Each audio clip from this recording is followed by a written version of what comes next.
മാരിവില്ലിൻ ഗോപുരങ്ങൾ Arun boss സംവിധാനം ചെയ്ത് Indrajith, Vincy Aloysius, ശ്രുതി രാമചന്ദ്രൻ, സർജാന ഖാലിദ് എന്നിവർ കേന്ദ്ര കഥാപാത്രങ്ങളായി ഈ സിനിമയിൽ അഭിനയിക്കുന്നു.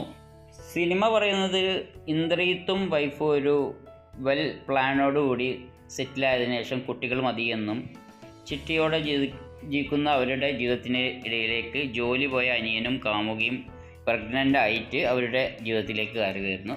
അങ്ങനെയാണ് സിനിമ സിറ്റുവേഷൻസ് ഒക്കെ തുടങ്ങുന്നത്. പിന്നെ വേറെ കുറേ സ്റ്റോറികൾ സിനിമയിലുണ്ട്.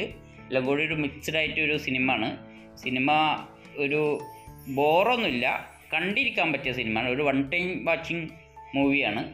പിന്നെ സിനിമയിൽ പെർഫോമൻസിൻ്റെ കാര്യം പറയുകയാണെങ്കിൽ ഇന്ദ്രജിത്ത് വളരെ നന്നായിട്ട് അഭിനയിച്ചിട്ടുണ്ട്.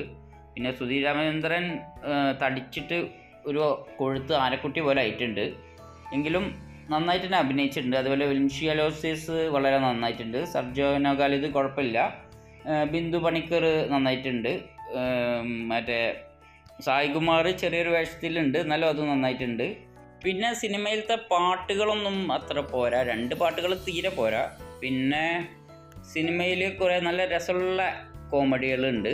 എന്തായാലും കാണാൻ പറ്റിയ ഒരു വൺ ടൈം വാച്ചിങ് ഉള്ള ഒരു മൂവിയുള്ളൂ. അതിനപ്പുറത്തേക്ക് സിനിമ ഇല്ല. നിങ്ങൾ കണ്ടിട്ടില്ലെങ്കിൽ കാണുക, എന്നിട്ട് നിങ്ങളുടെ അഭിപ്രായം പറയാം. ഞാൻ പുതിയ സിനിമ വിശേഷങ്ങൾ ഉടൻ തന്നെ വരും. അപ്പോഴേക്കും എല്ലാവർക്കും നമസ്കാരം, ബൈ.